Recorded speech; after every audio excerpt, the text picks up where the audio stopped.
Bihar board matric परीक्षा 2026 की तैयारी करने वाले सभी छात्रों को मेरा प्यार भरा नमस्कार। मैं हूं श्रवण कुमार सागर। आज के इस वीडियो में हम आपके लिए लेकर के बिहार बोर्ड मैट्रिक परीक्षा 2025 में पूछे गए ओरिजिनल क्वेश्चन पेपर का ऑफिशियल आंसर की। तो इस वीडियो में हम हिंदी के प्रश्नों का आंसर की आपको बताएंगे। तो यह वीडियो उन स्टूडेंट के लिए काफ़ी महत्वपूर्ण होने वाला है जो 2026 में बोर्ड परीक्षा में शामिल होने वाले हैं। इस वीडियो को देखने के बाद आपको ये पता चलेगा किस टाइप के क्वेश्चन पूछे जाते हैं, कितने प्रश्न पूछे जाते हैं। तो आइए वीडियो को शुरू करते हैं। तो देख सकते हैं इस तरह से क्वेश्चन पेपर है। टोटल 106 प्रश्न यहाँ पे देख सकते हैं पूछे जाते हैं। तो इसमें से जो है आपको समय मिलने वाला है 3 घंटा 15 मिनट का। और यहाँ पर देख सकते हैं 24 पेज का आपको क्वेश्चन पेपर मिलता है। फुल मार्क्स हिंदी में 100 का होने वाला है। तो इस तरह से कुछ निर्देश आपको दिए रहेंगे शुरुआत में, तो जिसको आप पढ़ सकते हैं। तो यहाँ पर क्या है कि खंड अ में आपको 100 वस्तुनिष्ठ यानी ऑब्जेक्टिव प्रश्न पूछे जाते हैं, जिसमें सिर्फ 50 प्रश्न का ही आपको उत्तर देना होता है और उसको OMR शीट पर जो है आपको रंगना होता है, गोला करना होता है। उसके बाद बाकी जो है खंड ब में 6 वस्तुनिष्ठ प्रश्न होते हैं। ठीक है, तो चलिए शुरू करते हैं। तो यहाँ पे देखिए खंड अ का शुरू करते हैं। यहाँ पे हम ऑब्जेक्टिव प्रश्नों का उत्तर देखेंगे। जो भी आंसर बताएंगे वो ऑफिशियल आंसर की से होगा, तो सभी आंसर सही होंगे। तो चलिए शुरू करते हैं। यहाँ पे देखिए 1 से लेकर 100 तक के प्रश्न हैं और इसमें से सिर्फ 50 का ही उत्तर देना है, लेकिन हम आपको सभी 100 प्रश्नों का उत्तर बताएंगे ताकि आपकी तैयारी बेहतर हो सके। तो यहाँ देखिए पहला जो प्रश्न है इसमें पूछा गया है, देखिए व्याकरण से काफ़ी सारे प्रश्न पूछे जाते हैं। प्रश्न है पुरोहित शब्द का संधि विच्छेद है। तो यहाँ देखिए 4 ऑप्शंस आपको दिए गए हैं, इसमें से ढूंढना होता है कि पुरोहित शब्द का सही संधि विच्छेद क्या है। तो यहाँ पे सही आंसर क्या होगा, पुरह जोर हित। तो बी ऑप्शन सही है। तो आपको बता दें 100 जो हिंदी से प्रश्न पूछे आते हैं इसमें लगभग 50 प्रश्न जो होते हैं व्याकरण से होते हैं। तो अगर आपको जो हिंदी में अच्छा नंबर लाना है तो आपको व्याकरण पर विशेष ध्यान देना है कि 50 प्रश्न व्याकरण से ही पूछे जाते हैं। तो चलिए पहला प्रश्न का ऑप्शन नंबर बी सही है। नेक्स्ट प्रश्न लेते हैं, मध्वालय शब्द का संधि विच्छेद है। तो यहाँ पर सही उत्तर क्या होगा, मधु जोड़ आलय बराबर क्या होगा, मध्वालय। तो ऑप्शन नंबर सी इसका सही उत्तर है। ठीक इसी प्रकार से आपको 2026 में भी प्रश्न आएंगे, उसमें बस ये चेंज होगा कि जैसे यहाँ मध्वालय का संधि विच्छेद पूछा है तो हो सकता है आपको विद्यालय का पूछ दे, हिमालय का पूछ दे, लेकिन क्वेश्चन का जो पैटर्न है सेम यही रहने वाला है। अगला है पावन शब्द का संधि विच्छेद है। तो पावन का संधि विच्छेद क्या होता है, पो जोड़ अन। तो पहला ऑप्शन सही है। अगला प्रश्न देखते हैं, निम्नलिखित में कौन शब्द व्यंजन संधि का उदाहरण है। तो हमें ये देखना है कि इसमें व्यंजन संधि कौन है ना।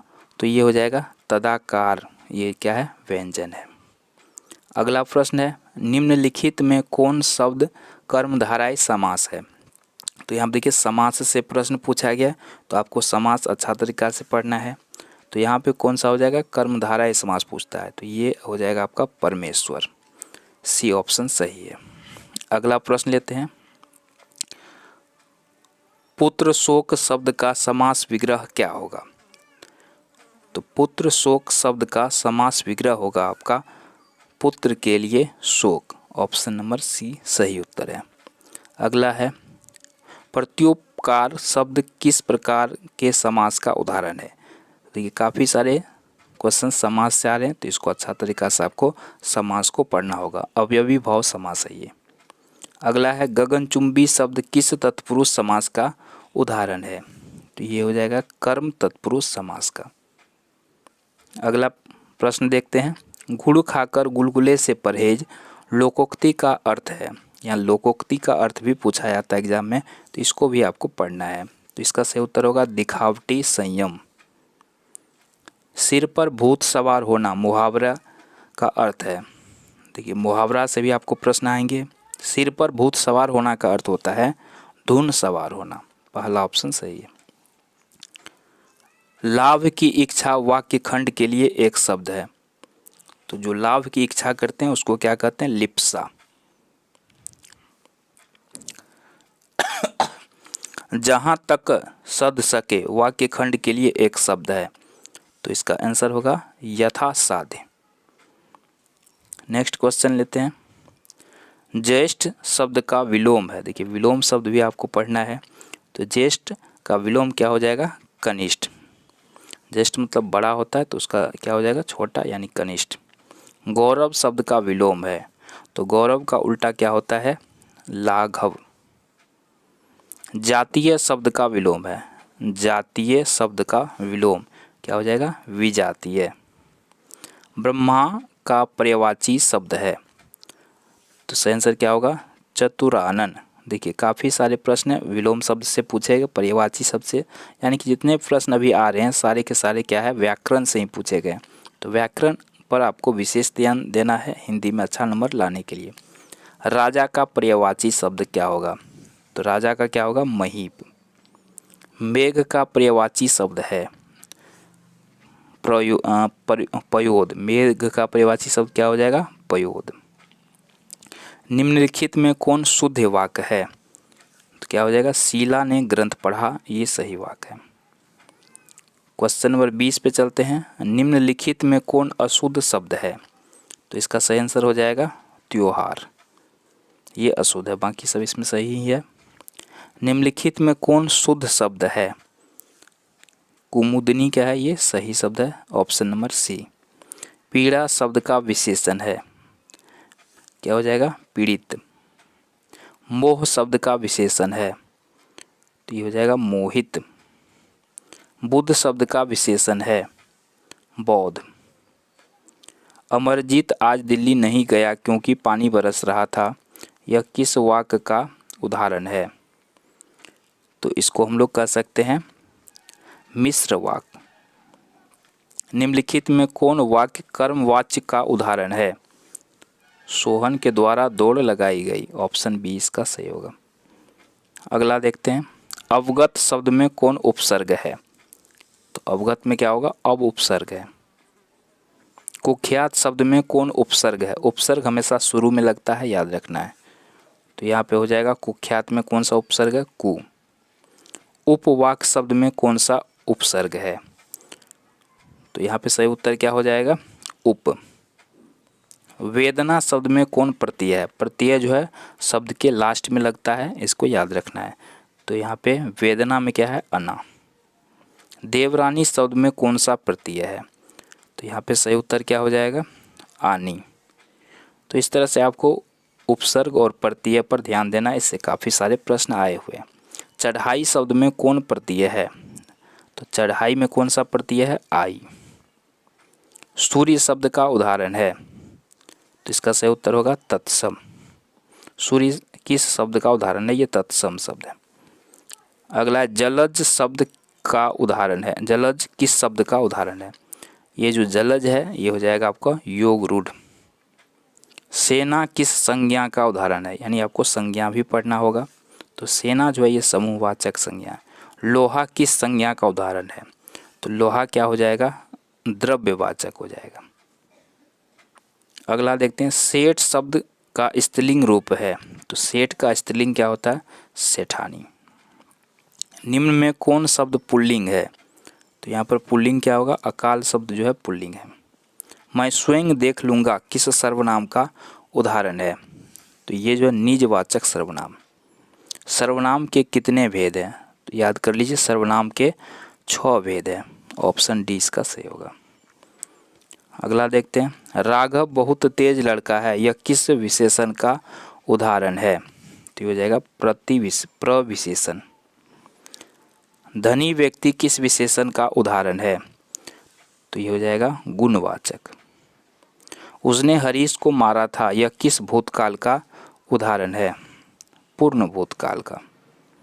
निम्न में कौन वाक्य सकर्मक क्रिया का उदाहरण है, तो ये हो जाएगा सीता पुस्तक पढ़ती है, सकर्मक क्रिया। माया जाड़े से कांप रही है, इस वाक्य में कारक है, जाड़े से कांप रही है, तो है ना, तो यहाँ पे कारक क्या हो जाएगा, करण कारक।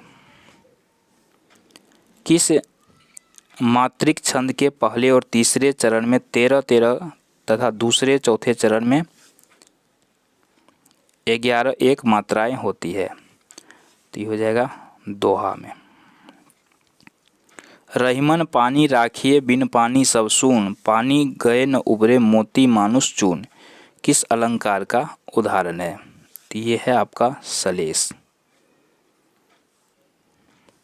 स्पर्श व्यंजनों की संख्या कितनी है? तो ये हो जाएगा ऑप्शन 20 का सही है 25।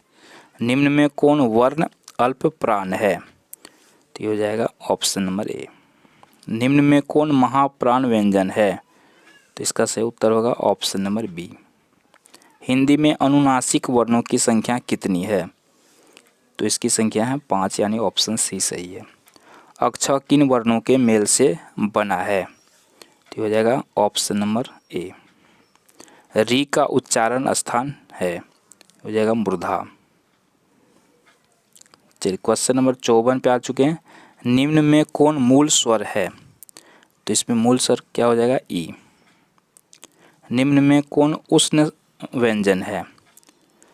तो हो जाएगा ऑप्शन नंबर ए, यानी 100। गुरु नानक किस धारा के प्रमुख कवि है? तो ये हो जाएगा निर्गुण। देखिए अब जाकर के 55 क्वेश्चन तक सिर्फ जो है हिंदी व्याकरण से प्रश्न था, अब जाकर के हिंदी किताब से आया है प्रश्न। प्रेम वाटिका किसकी रचना है? तो याद कर लीजिए, प्रेम वाटिका जो है ये रसखान की रचना है। स्वदेशी शीर्षक कविता किससे संकलित है? तो ये हो जाएगा आपका प्रेम घन सर्वस्व से। निम्न में कौन प्रेम की पीर के कवि है? हो जाएगा धनानंद। सुमित्रानंदन पंत का जन्म किस राज्य में हुआ था? तो हो जाएगा उत्तरांचल, यानी उत्तराखंड जिसे अब कहते हैं। रामधारी सिंह दिनकर का जन्म कब हुआ था? तो इसका जन्म हुआ था 1908 ईस्वी में। अज्ञेय का पूरा नाम क्या है? तो हो जाएगा सच्चिदानंद हरिदानंद वात्स्यायन अज्ञेय। पर्यावरण, मनुष्य और सभ्यता के विनाश की कथा व्यक्त करती कविता इनमें से कौन है? तो एक वृक्ष की हत्या। खेत है जहां धान के बहती नदी, इस कविता किस कविता की पंक्ति है? तो ये जो कविता है आपका लौट कर आऊँगा फिर इस कविता में।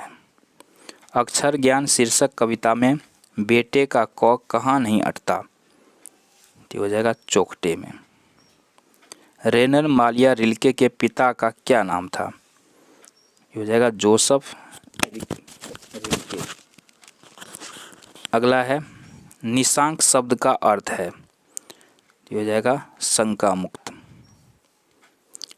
अगला देखते हैं, भीमराव अंबेडकर किसके प्रोत्साहन पर उच्च शिक्षा के लिए अमेरिका और लंदन गए थे? तो ये गए थे बड़ौदा नरेश के प्रोत्साहन पर। आध्यात्मिक शिक्षा से मेरा मतलब डैश है, रिक्त स्थान में क्या होगा? तो आध्यात्मिक शिक्षा से क्या मतलब था? हृदय की शिक्षा। अमरुद्दीन व शमसुद्दीन के मामा द्वय कौन थे? तो इसका सही आंसर हो जाएगा सादिक हुसैन और अली बख्श। मछली शीर्षक पाठ में कौन मछली को काटा करता था? तो हो जाएगा घर का नौकर। आविनियो शीर्षक पाठ के लेखक हैं? अशोक वाजपेयी। बिरजू महाराज अपना सबसे बड़ा जज किसको मानते थे? अम्मा को। यदि मनुष्य परिस्थितियों का नियामक नहीं है तो परिस्थितियां भी मनुष्य की नियामक नहीं है, यह कथन किस लेखक का है? रामविलास शर्मा का। बहादुर पर कड़ा अनुशासन कौन रखता था? किशोर। बादशाह अकबर ने जो सिक्का चलाया था उस पर कौन शब्द अंकित है? तो इसका आंसर क्या हो जाएगा? रामसिंह।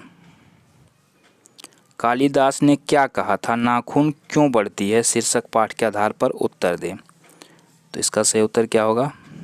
ऑप्शन सी, यानी ये भी सही है, ये भी सही है। स्वामी विवेकानंद ने वेदांतियों का भी वेदांती किसको कहा है? तो इसका आंसर होगा मैक्स मूलर को। मदन पड़ोसियों के आवारागर्द छोकरों के साथ क्या कर रहा था? लट्टू नचा रहा था। राजस्थानी भाषा के सफल कहानीकार कौन है? तो हो जाएगा सांवर दैया।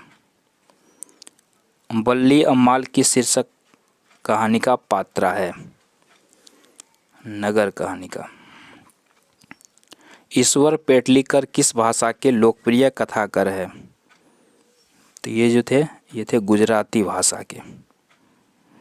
ढहते विश्वास में किस बांध के टूटने का प्रसंग आया है? तो इसमें दलई बांध टूटने का प्रसंग।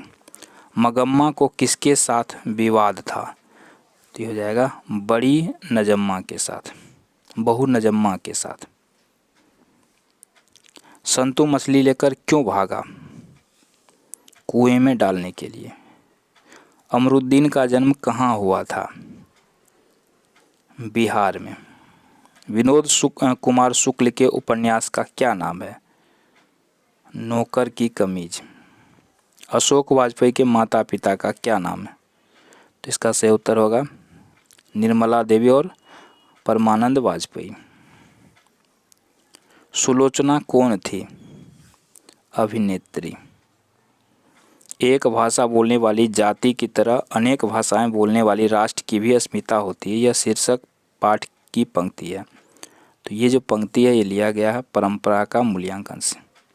रामधारी सिंह दिनकर किस वाद के प्रमुख कवि है? तो ये है उत्तर छायावाद के। सच्चिदानंद हीरानंद वात्स्यायन अज्ञ ने कितने कवियों का चयन कर 7 सप्तक को पेश किया? तो ये हो जाएगा 7 कवियों को। वीरेन डंगवाल की किस कृति पर रघु सहाय स्मृति पुरस्कार प्राप्त हुआ था? तो हो जाएगा इसी दुनिया में। रस्क शब्द का अर्थ है ईर्ष्या। अगला प्रश्न देखते हैं। संधि सिंह का बना वाद्ययंत्र क्या कहलाता है? तो इसको कहते हैं श्रृंगी। परसो शब्द का अर्थ है स्पर्श करो। विराग होने पर कवि धनानंद कहाँ चले गए थे? वृंदावन। कवि सुमित्रानंदन पंत समाजवाद से किस दर्शन की ओर प्रवृत्त हुए? ये हो जाएगा अरविंद दर्शन की ओर। साफा क्या है? साफा लंबा वस्त्र जिसे नर्तक कंधे से लेकर कमर तक लपेट लेता है। और आज का अंतिम प्रश्न है आदिम शब्द का अर्थ है अति प्राचीन। तो आज की वीडियो में इतना ही। मिलते हैं एक और नए वीडियो के साथ। जय हिंद।